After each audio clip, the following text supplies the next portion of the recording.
My name is Madison Clarke, and I'm 30 years old. I thought marriage would be a fresh start, a new chapter filled with laughter, shared dreams, and love. Instead, I found myself navigating a storm I never saw coming. And the thunder didn't come from my husband, at least not at first. It came from his mother. 2 years ago, I married Ethan Lancaster, a man I met during a pitch meeting in New York City. I was a junior brand strategist. He was the CEO's golden son, charming, sharp, and surprisingly down to earth. We connected over late-night project revisions and instant ramen, not Bentleys and black-tie galas. That's probably why I didn't see it coming, why I didn't realize what marrying into his world would really mean. Ethan never flaunted his family's wealth, and when I found out the Lancasters basically owned half of Manhattan real estate, I thought, okay, intimidating, but love is love. I was wrong. Ethan's mother, Veronica Lancaster, met me for the first time at our engagement brunch in their Fifth Avenue penthouse. I remember it like it was yesterday, her crisp Chanel suit, her ice-cold smile, the way her eyes scanned me like I was a knockoff handbag. She didn't need to say anything. Her disapproval was a perfume that clung to the air. Veronica was polite, perfectly so. But it was the kind of politeness that stings. No warm hug, no welcome to the family. Just, you must be Madison. Followed by a glass of champagne and a dismissive glance. I told myself it was nerves. I told myself she'd come around. She didn't. After the wedding, Veronica launched her quiet campaign, one that didn't involve confrontation but exclusion. She threw weekly family legacy dinners, all held at the estate in the Hamptons. I wasn't invited. When I asked Ethan why, he shifted uncomfortably and said, "Mom says it's tradition, just the bloodline." "But I'm your wife," I replied, confused and hurt. "I know, and I'm sorry. She's just old school," he said, like that excused it. I swallowed it. Every Sunday, he left in a tailored blazer, and I stayed behind with takeout and reruns. I thought it was just Veronica, but soon I realized Ethan had become part of it too. Then came the moment that snapped the thread holding my patience together. I ran into Veronica at a private grocer in the Upper East Side. She approached me like a queen addressing a servant. "You really should stop trying to fit in," she said with a saccharine smile. "You're not one of us, Madison, and that's not going to change."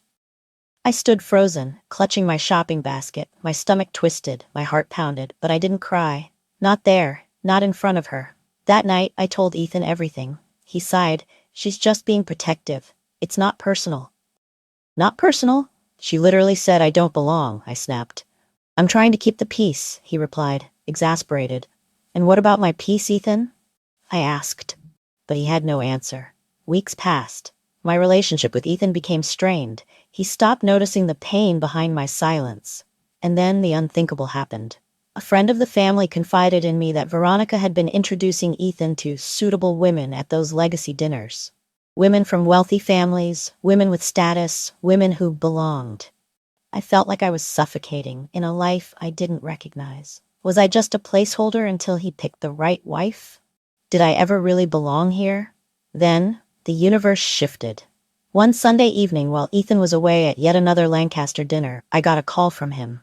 His voice shaky, confused. "Maddie, something weird just happened. A man showed up at dinner, said he was looking for his daughter. Said her name was Madison Clarke." My heart dropped. Ethan continued. "He said his name is Richard Callahan. Does that mean anything to you?" Richard Callahan, a name I only knew from an old letter my mother once burned in our fireplace. A name tied to whispers and half-truths. My biological father. And just like that, everything I thought I knew about myself and this family began to unravel. The moment I hung up the phone with Ethan, my hands were trembling. Richard Callahan. That name had lived in the shadows of my past, whispered by my mother once during a feverish night when she thought I was asleep. I never asked questions. I assumed he left, didn't want me, and honestly, I convinced myself I didn't want him either.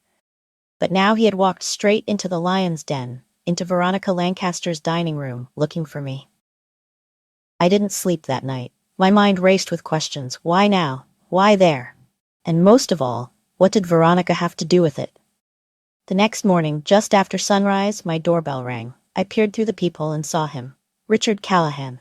Taller than I imagined, silver-haired, impeccably dressed but with tired eyes, the kind that have seen decades of regret. I opened the door slowly. "Madison," he said with a gentle nod. "May I come in?" I hesitated, then stepped aside. We sat in silence for a moment in my small West Village apartment. I didn't know where to begin. Finally, he spoke. "I've been searching for you since the day you were born. Your mother, Alyssa, she cut off all contact after you were born. Said she didn't want you growing up in the kind of world I was part of." I stared at him. "And what kind of world is that?" "The same one your husband's family thrives in," he said, his voice tight. "Power, money, control. Veronica Lancaster and we go way back." My blood ran cold. "What do you mean?" I asked, afraid of the answer.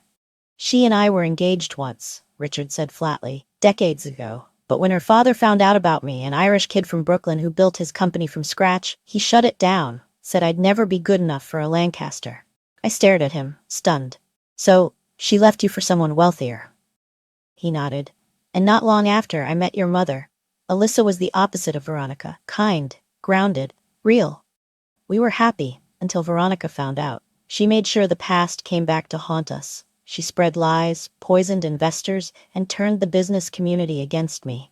It was a war I couldn't win, and Alyssa paid the price too." I felt sick. "All this time," I whispered, "I thought she didn't tell me about you because you walked away." "She was protecting you," Richard said.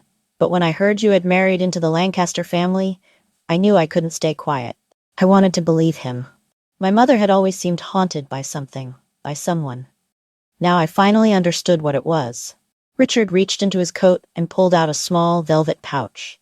"Your mother gave this to me when you were born," he said. "She said to give it to you when the time was right." Inside was a delicate gold necklace with a small engraved charm. "You are more than their judgment." My throat tightened. I clenched the chain in my hand, my pulse pounding. Then Richard leaned forward. "Veronica's trying to erase you, Madison. Not because you're weak, but because you remind her of everything she lost. And now she sees you as a threat." A threat. I'd never been called that before. But maybe that's exactly what I had become. Later that evening, Ethan came home, his expression wary. "My mother's in a frenzy," he said. "She's demanding to know why that man, your father, showed up. She thinks this is some kind of revenge plot." "And what do you think it is?" I asked, eyes locked on his. He paused. "I think it's something you should have told me." I laughed bitterly. "Like how you told me your mother was introducing you to other women?" He looked away. That silence said everything. I realized then that Ethan didn't just fear confrontation. He feared losing his place at Veronica's table more than he feared losing me.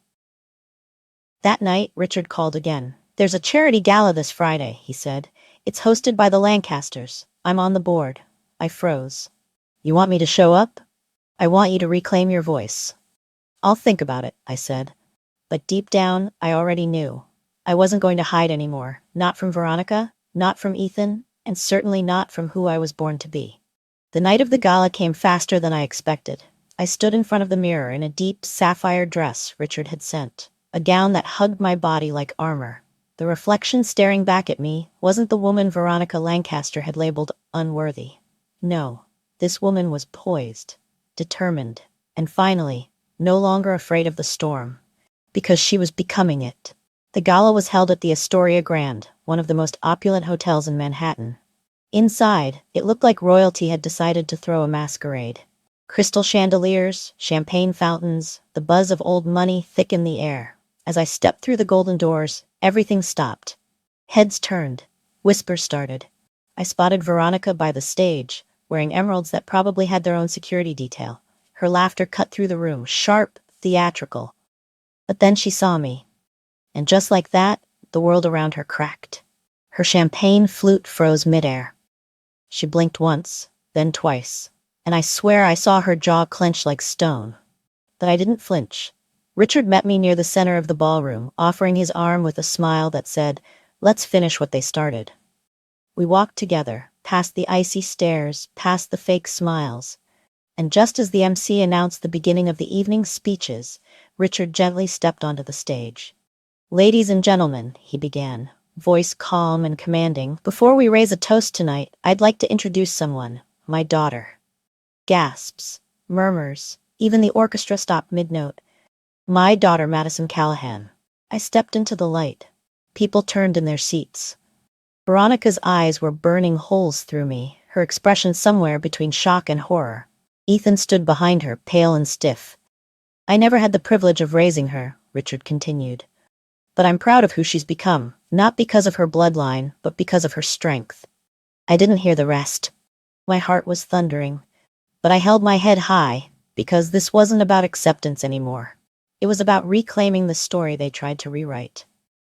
After Richard stepped down, Veronica wasted no time. She cornered me by the champagne bar, her voice low and venom-laced. "What do you think you're doing?" she hissed. "Existing," I said smoothly. "Something you've tried to erase since day one." She scoffed. "You think a few headlines and a pretty dress will earn you a seat at this table? You don't belong here." "Funny," I said. "Your ex-fiancé thinks otherwise." Her eyes flickered, just for a moment, but it was enough. "You're playing a dangerous game, Madison," she whispered. "No," I replied, stepping closer. "You started the game. I'm just changing the rules." Before she could respond, Ethan approached. "Mom," he said tightly, "maybe we should go." She blinked, furious at the interruption. "You knew she'd be here," she accused. Ethan looked between us. "I didn't," he admitted, "but I'm glad she came." It was the first time I'd heard him say something that wasn't drenched in appeasement. For a flicker of a second, I saw the man I fell in love with. Later that night, as the gala winded down, Richard and I sat on a private terrace overlooking the city skyline. "You handled yourself with grace," he said.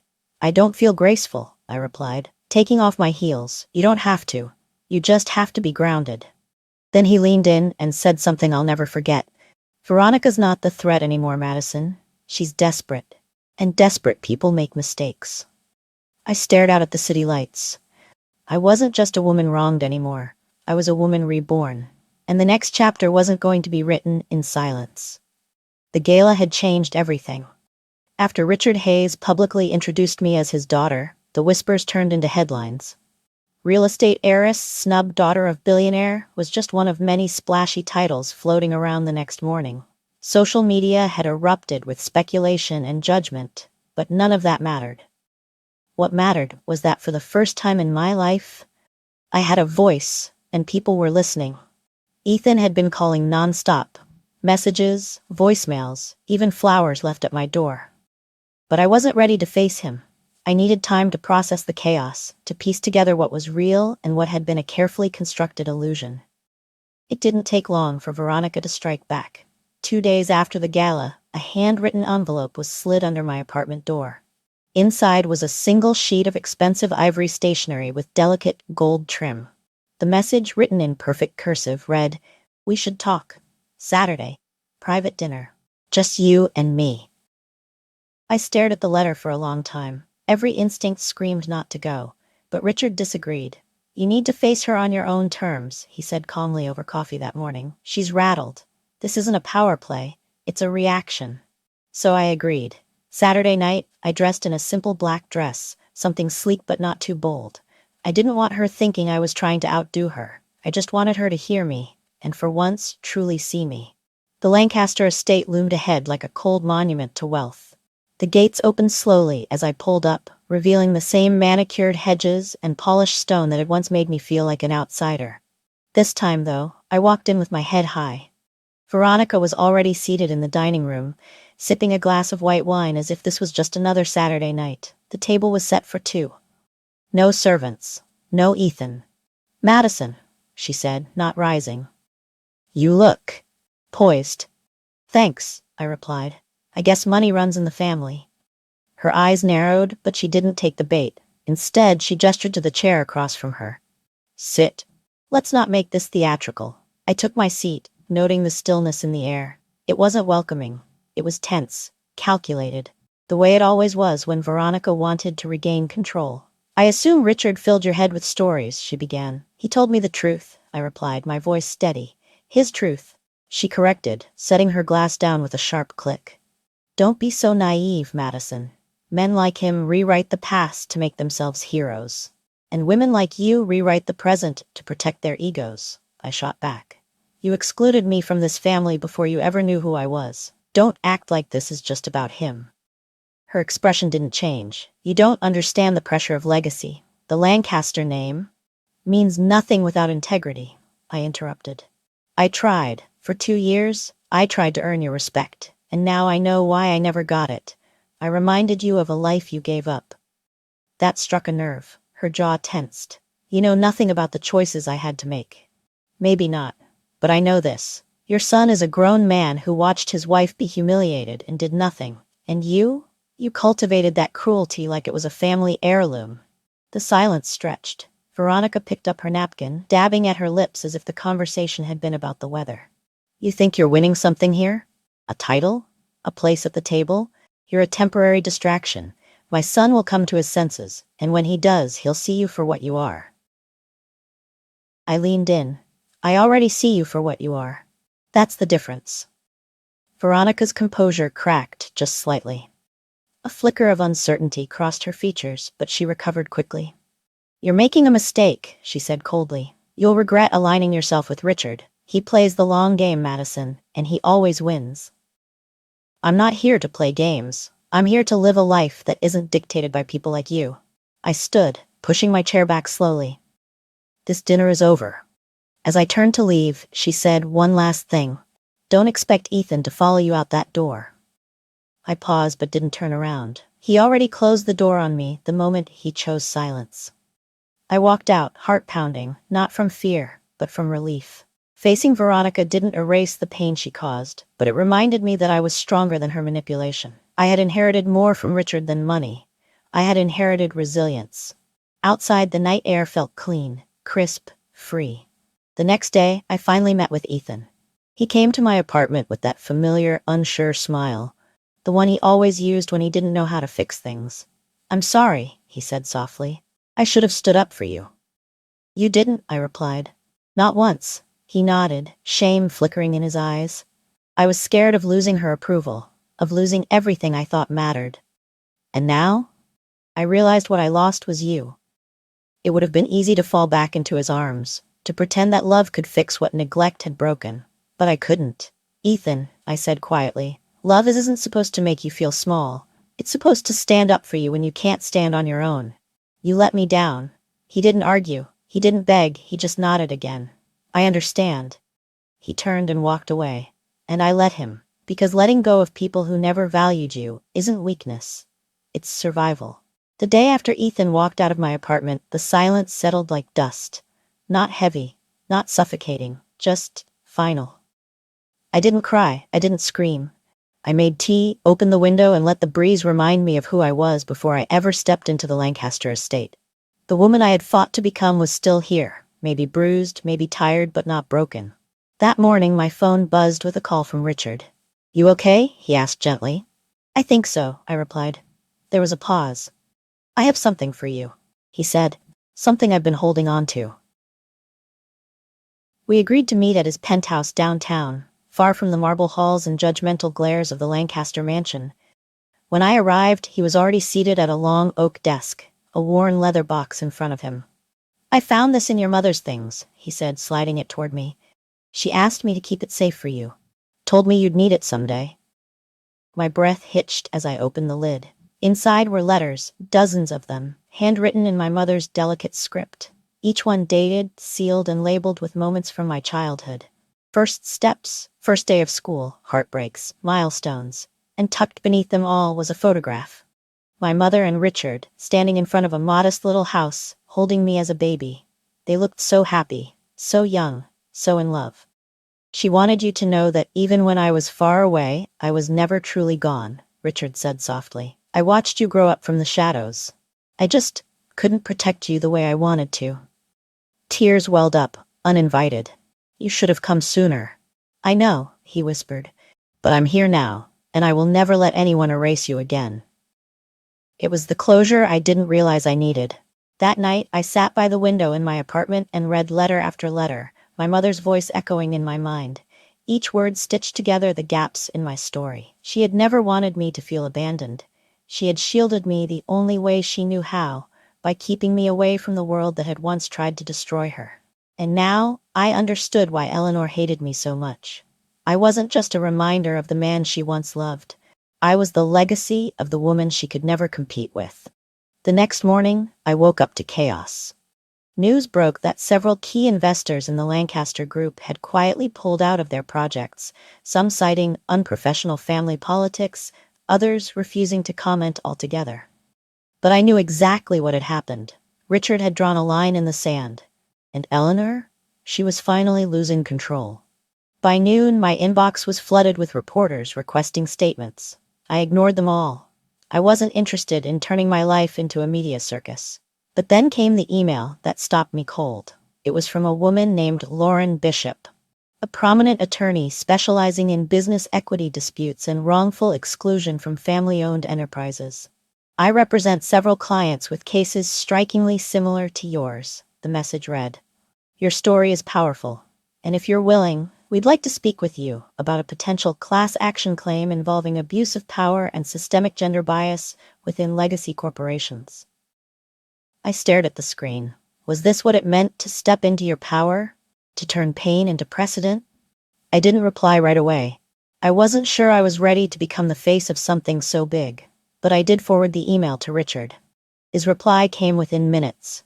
When the truth is on your side, never whisper it. Speak it. Stand in it.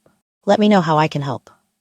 3 days later, I walked into the offices of Bishop and Walker. The building was modern, bright, and buzzing with women who looked like they'd seen battle, and one.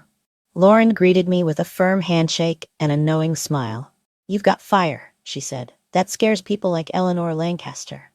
I'm not trying to scare anyone, I replied. I just want the truth to matter again. She nodded. That's why we're going to make sure it does.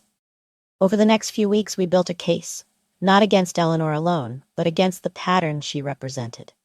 Women locked out of power, daughters disinherited, wives silenced, stories erased, and mine? It was just the beginning. Meanwhile, Ethan tried again. This time, he sent a letter. It wasn't long, just 1 page. He wrote about regrets, about watching me disappear from his life one choice at a time. He said he didn't expect forgiveness. He just wanted me to know he finally saw it. All of it. I folded the letter, tucked it into the same box that held my mother's. I didn't know what the future held for Ethan and me, but I knew this. I would never settle for silence again. On the first day of the court filing, I stood outside the courthouse steps with Lauren and 3 other women by my side, all with similar stories, all finally ready to speak. The press hovered, cameras flashing, microphones pushing forward. But when they asked me to speak, I looked right at the lens and said, this isn't just about one family. It's about all the women who've been told to wait, to shrink, to be quiet. We're done being quiet. As I walked into the courthouse, I didn't feel fear. I felt legacy, not the Lancaster name, mine. It's strange how, after the storm, silence feels heavier than chaos. The court filing triggered waves. News outlets picked it up. Legal blogs speculated on outcomes. Eleanor Lancaster, once untouchable, now found herself scrutinized not just by socialites, but by the system she thought she controlled. But this story wasn't about her anymore. It was about reclaiming everything she tried to bury. My name, my voice, my legacy. 3 days after the case made headlines, I received a voicemail from Eleanor. It was less of a message and more of a warning. You've made your point, Madison. I suggest you think carefully before you drag this family's name through the mud. You won't win. You don't belong in this world. She didn't realize those last words only fueled me. I wasn't trying to belong anymore. I was redefining what belonging meant. Still, I knew Eleanor wouldn't let the media frenzy swallow her without retaliation. And I was right. The following week, a hit piece surfaced online. Anonymous sources, fabricated stories, shallow attempts to portray me as some manipulative gold digger who'd entrapped her way into the Lancaster empire. Typical. But the article underestimated one thing. Receipts. Richard's legal team responded within hours, armed with documentation, timelines, and hard facts. Within 48 hours, the article was retracted, the publication issued a formal apology, and the editor resigned. Eleanor had underestimated Richard Hayes. Again. Meanwhile, Richard and I grew closer, not just as father and daughter, but as partners in something greater. He offered me a role at his foundation, Director of Women's Equity Initiatives. A real title. A real mission. No dinner table politics. No secrecy. Just purpose. I said yes. The day I moved into my new office, he handed me a leather folder. What's this? I asked. He smiled. A fresh start, and the deed to your mother's childhood home. It's been in trust. I had it restored. My throat tightened. She would have wanted you to have it, he said. I opened the folder, and there it was. My mother's name. My name. The house. Ours. Some inheritances aren't measured in money, they're measured in truth. That night, I visited the house. It was small, nestled in a quiet neighborhood with ivy climbing the porch rails and a mailbox that still bore her maiden name. I stood on the front steps for a long time before I went inside. The scent of wood polish and lavender hit me immediately. Whoever restored it had honored her essence. It felt warm, lived in, like home waiting to happen. I walked through each room in silence, touching the walls as if they remembered her laughter, her resilience. And then, in what used to be the bedroom, I found a box on the floor. Inside it, tucked between old photo albums, was a single envelope addressed to my Maddie. My knees buckled as I sat on the floor and opened it. My sweet girl, if you're reading this, it means you've come home. I wish I could be there to welcome you, to remind you how fiercely you were loved every single day. You are not made of the past. You are not defined by their cruelty. You are the proof that love survives even the deepest betrayals. Be brave, be loud, and never ever ask for permission to take up space. Love, Mom. I wept, not because I was sad, but because I finally felt whole. The following month, the court date was set. Richard stood by my side, along with Lauren and the other plaintiffs.